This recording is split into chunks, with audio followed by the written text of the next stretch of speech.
Bom, esse exercício aqui é interessante, que ele já nos dá uma aplicação bem real de mecânica dos fluidos, né? A gente está vendo aqui um tubo que tem um cotovelo que desvia o fluxo e ele está pedindo para a gente calcular o módulo da força que o cotovelo do tubo exerce sobre o suporte. Então, o módulo, né? Quando é módulo já é bem mais... Não é bem mais simples, né? Mas tem que analisar um passo a menos. Isso aqui, se a gente for ver, é uma coisa bem aplicada na vida real. Eu achei isso aqui na internet, de um projeto de um bloco que eles chamam bloco de ancoragem, que ele faz essa função aqui do suporte aqui em A. O que acontece aqui? A gente vai ter um fluido vindo numa direção, o cotovelo vai mudar a quantidade de movimento dele, ou seja, o cotovelo tem a função de desviar o fluxo. Se o cotovelo desvia o fluxo, tem uma mudança no vetor velocidade. Se tem uma mudança no vetor velocidade, tem uma mudança na quantidade de movimento. Se tem uma mudança na quantidade de movimento, existe uma força resultante. Se existe uma força resultante, ela tem um par ação e reação, que se não existisse esse bloco aqui de ancoragem, isso aqui ficaria instável, né? Então a gente vê aqui, ó, tem até o projetinho aqui, ó, mostrando para que lado é a força. Se a gente der uma analisada aqui, ó, a gente tem o fluxo nesse sentido, né? Então a gente tem a velocidade inicial subindo, ou seja, ela está vertical para a esquerda aqui, né? Vertical com ângulo para a esquerda. Ela é desviada agora vertical com ângulo para a direita. Nesse processo aqui, a gente já está cansado de fazer essa fórmula. Somatório de forças é igual a m ponto velocidade final menos velocidade inicial. O que acontece aqui é o seguinte: se teve uma mudança na velocidade, teve uma força resultante. A força resultante, a gente sabe a direção dela, tem a mesma direção do vetor VF menos VI. Então, se a gente fizer aqui, ó, esse é o vetor VF menos VI. Então, existiu uma força resultante nesse sentido que desviou o fluxo. Essa força é o par ação e reação, que a força que o fluido aplica aqui. Então, o fluido aplica força nesse sentido aqui, ó, subindo. O tubo, a superfície do tubo reage no outro sentido, fazendo mudar a quantidade de movimento da massa de fluido. E para isso aqui se manter em equilíbrio, é necessário que esse bloco de ancoragem dê suporte a isso aqui. Então o que acontece é o seguinte: a força que vem do fluido é nesse sentido, subindo. O bloco de ancoragem, ele tem a função de segurar isso aqui. Então é bem legal, achei bem interessante esse desenho, porque ele mostra bem o que está acontecendo aqui, né? Ó. O fluido acertou a superfície do tubo nessa direção. Quando ele acertou a superfície do tubo nessa direção, a reação da superfície do tubo é nesse sentido. Isso faz com que a quantidade de movimento dele inicial, que era nesse sentido, mude para este sentido. Com isso, a gente tem aqui um par ação e reação, e a gente tem que ter uma força externa para equilibrar isso aqui. Se a gente agora voltar para o nosso exercício, aqui é bem interessante. Imagina que isso aqui deve ser uma adutora, uma vazão muito alta e tal. Então a variação na velocidade... Tem duas coisas que, se você analisar essa expressão aqui, podem fazer a força resultante ser muito alta, né? Uma vazão mássica muito alta. Então se a gente vê aqui, ó, por essa fórmula aqui, a vazão sendo muito alta, mesmo se a variação de velocidade for pouca, a gente vai ter uma força alta do mesmo jeito, porque é diretamente proporcional. E se a gente tiver uma massa pequena, mas uma variação de velocidade grande, também vai ter uma força grande. Então, se a gente analisar isso aqui, ó, isso aqui é uma adutora bem grande. A seção transversal dela é bem grande aqui, né, se a gente for ver.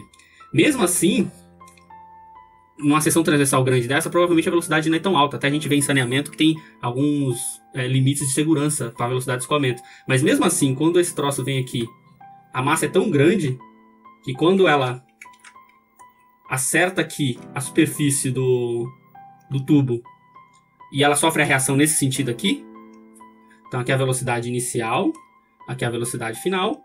Quando ela sofre essa reação aqui, a variação na quantidade de movimento dela, mesmo a velocidade mudando pouco assim, só mudando a direção aqui, mas a massa vai ser tão grande que com certeza a força de reação vai ser grande para cá.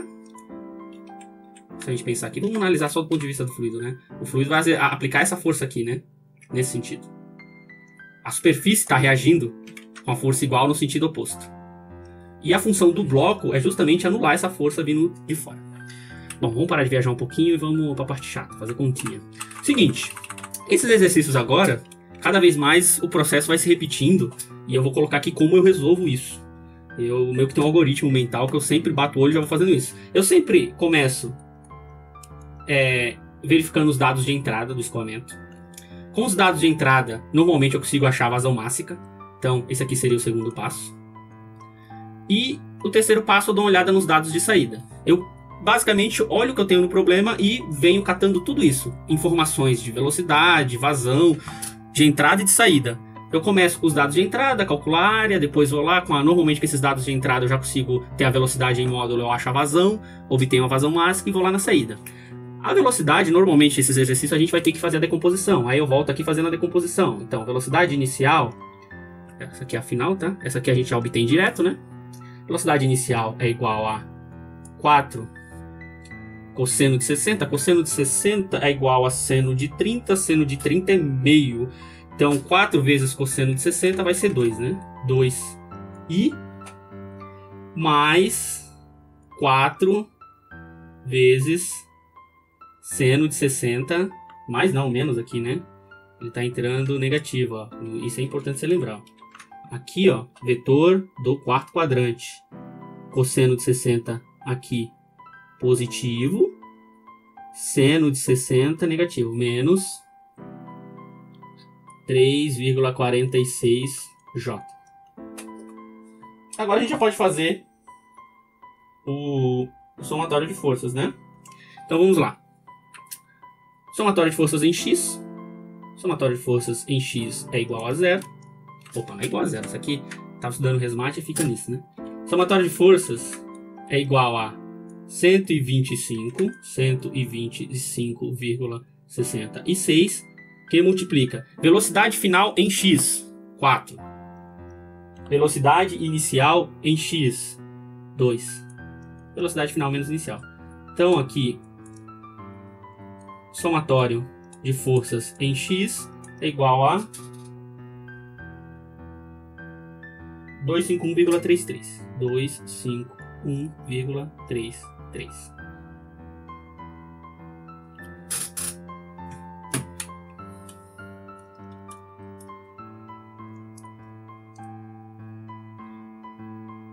Beleza. Newton. Agora, somatório de forças em Y. Somatório de forças em Y é igual a 125,66, que multiplica velocidade final em Y, 0. Componente só sai na vertical. Velocidade final em Y é 0. A componente de velocidade só tem na horizontal. Menos velocidade inicial. Aqui é bem importante você colocar o sinal certo quando você estiver fazendo a decomposição dos vetores, passando o vetor. Embora ele peça o módulo, e aqui não seria necessário ficar se preocupando com isso, mas é bom você fazer certo sempre, né? Menos 3,46 J. Fiquei J aqui, rapaz. Então, somatório de forças em Y é igual a 125,66 vezes 3,46. Menos com menos dá mais ali, né? Então, isso aqui vai dar 434,78. 434,78 newtons. Então, o vetor força ali, a força resultante é igual a 251,33I mais 434,78 J. Se a gente for ver aqui, faz sentido, né? É um vetor do primeiro quadrante.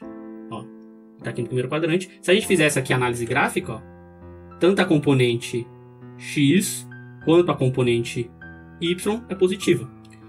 Faz total sentido se a gente viesse aqui e fizesse o método gráfico, né? Se a gente fizesse o método gráfico, aqui seria a velocidade final. Esse aqui seria menos velocidade inicial. Quando você fizesse a soma, você achar um vetor nesse sentido.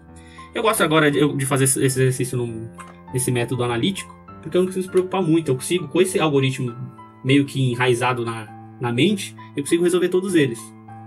Eu pego aqui os dados do exercício, faço o volume de controle, pego os dados de entrada, os explícitos, os implícitos. O que é um dado implícito? Aqueles que a gente com qualquer continha já resolve, né? Essa área aqui a gente obteve através do diâmetro.